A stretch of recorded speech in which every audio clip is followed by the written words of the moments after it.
Hi there folks, it's been a couple of weeks since we got our snow, and of course that all melted in the meantime, and I didn't have much time about videos in that period, although I really wanted to go out and shoot some of the patterns of the melting snow, but our three kids had chicken pox in the meantime, so as you can imagine, one after another. Nonetheless, it was a rather busy time here, and today I had some time to come to the microforest down here below our plot. You can see some of the last pieces of snow there unmelted, and I wanted to quickly inspect for the damage the snow did, because all over the village people were complaining from broken limbs and broken trees and problems, and I wanted to quickly show you a comparison between this part of the microforest, which is directly below our garden and plot, which we have started working on maybe 6 or 7 years ago, thinning, removing dead standing trees and overgrown areas, and generally helping the new saplings develop properly from down low, instead of growing into those very long thin stands with no actual crowns developed. And you can see that here it's rather open. It's probably very hard to see, but most of those sticks are trees which we have planted on contour here, with the idea of slowly replacing the contents of the forest, so to speak, because many of the standing trees which you see here are either elm, which are slowly dying, such as those two elms here. They hardly got any leaves left in the last growing season, and I suspect that they won't leaf out in the next, and they'll have to be removed. Most of the stumps which you will see around are from dead elms, and the other most common species here, beside the black locust, is the wild plum or the cherry plum. And now as we're walking towards another part just a few meters away of the microforest, you can see instantly that it turns into this jumble of stems and branches and trees, and immediately you can start observing broken limbs, and look at the shape of those trees which got bent by the heavy snow. This one as well, and up there I can see that there's a very big split up in that plum tree. Let me try and get closer.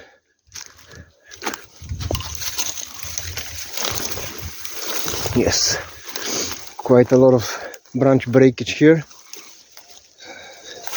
So this one broke cleanly off. A big piece of the tree fell down, and up there I'm hoping that it will be possible to see.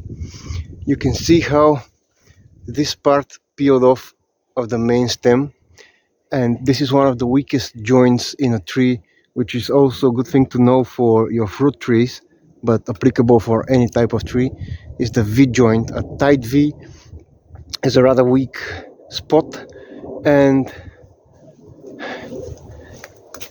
you can see that up there it is the beginning of the V, and it just split down the V because this other portion was very tall up above, up in this empty space with lots of small branches. We call this a broom because you have very fine branches on the top and the long stem with no branches lower, and this broom basically got very heavy and pulled the whole thing down, and it broke in several places, here and up here in that V. There are smaller branches which I can see breaking off, And this is a very common thing to happen with wild plums and other shorter lived trees. Oh, you can see how this branch bore the weight of the whole mass of snow and other branches from above, so it kind of bent until it couldn't hold more and just split without actually being broken off from the main tree. This was cut earlier in the season because it was a crooked branch, dry and long dead from above. So I really didn't have enough time to thin in this part of the microforest, and it's an ongoing process, of course, but it will need more years of work, and we'll be slowly thinning those tents. Of course, nature is always lending a helping hand, and you can see here a bigger piece breaking. So we cleared this whole section off. It's almost a semicircle, and you can see that here there's almost nothing fallen to the ground, almost nothing broken. This pile of branches is from when I harvested that part of the plum. They were just left here, but this massive branch and this one, they broke off of that big tree. The cuts here were made 1 and 2 years ago in effort to continue our thinning of the stand, but this is where we reached, and wow, you can see that it's a big branch, and it not only broke off up here, but it also split laterally. So this one seems dead and dry, but it also fell down, and this is maybe 4, 5, 6 meters, very well branched out, but obviously too big for the structure to support. And you can see this tree, I have shown it before in another video. I will probably try and find the link to it if I can. But this is a very interesting tree because it's a very old plum growing along with an elm, where they end up touching, and even the barks are peeled, and the two trees, I'm not sure that the exposure will be proper here, but the two trees are fused in their stems. This is an older part of the same plum, which is now a massive anthill inside. All of those holes, this is all rotten inside. And when that started to die, this started to grow as a new root sucker, and it grew for many years. This branch here, I counted maybe 30, 35 or something like that rings. So this is maybe 50 years old growth, and we'll have to continue thinning here, and of course make use of the free firewood. So finally I wanted to show you, this is a demonstration of how a wild plum behaves, and also use that as a short tutorial of styles for coppicing, a common mistake when coppicing trees. So this whole place here in which we're standing, this used to be a plum orchard, maybe more than 70 years ago, certainly before the time of the communist regime. And in the passing of the time, all of the grafted wild plums started dying off, and when the original plums died off, the original roots or plants or stems more precisely, this is a piece of that original plum orchard, which is a very rotten stump. And when they started dying off, new shoots emerged from the root suckers. Some of the trees were chopped, of course, and used for firewood, And some of the suckers were cultivated as well, such as this one, which also died a few years ago, so I had to cut it off. But you can see that these massive new stems around, they appeared later when the second generation, as I call it, started to die off. And at that time there was nobody living here, so there was no one to tend to the whole orchard, to the whole stand, which slowly turned fallow. And all of those new stems, they just create like a thicket of competing stems which strive to go for the light quicker, so they grow in this long, thin, relatively straight, spindly fashion and start branching out at bigger heights, maybe 4, 5 and 6 meters.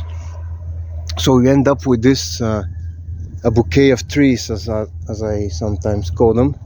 And you can clearly see it's the same case with this plum here.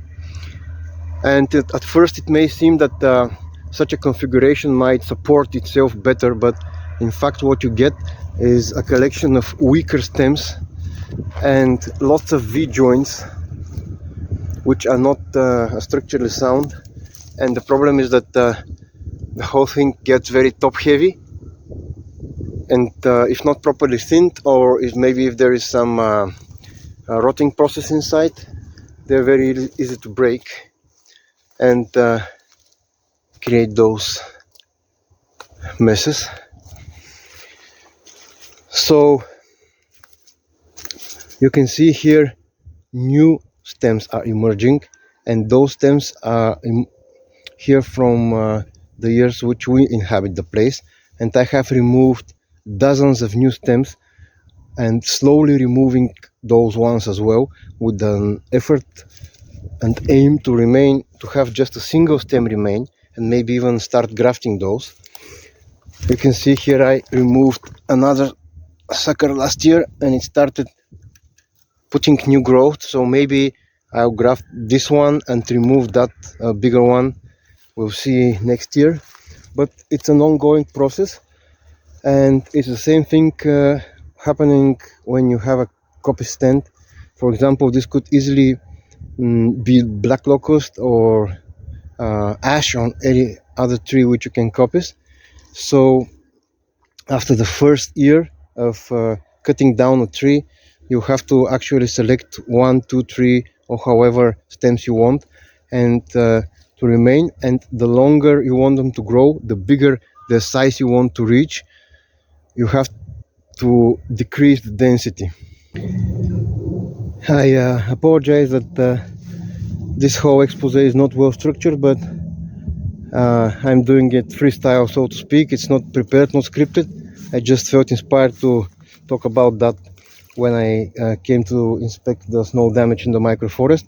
So this is the final example which I'll give you.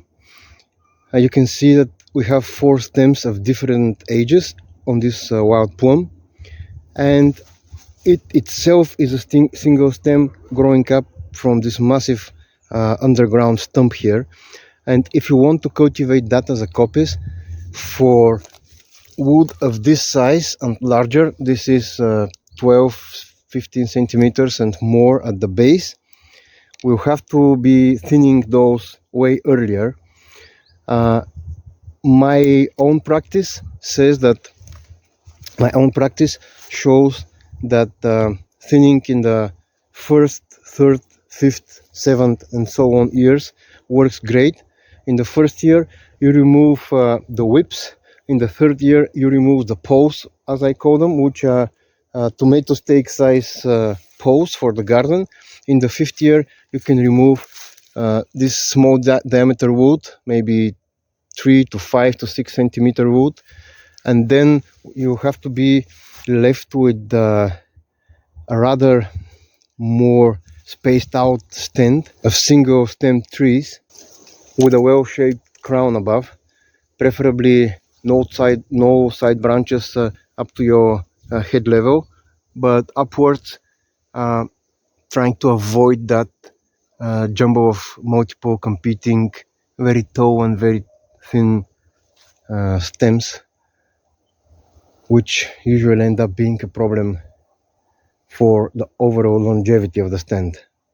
That was all for today, folks. I'll be harvesting some medwars here, and I'll see you in the next one.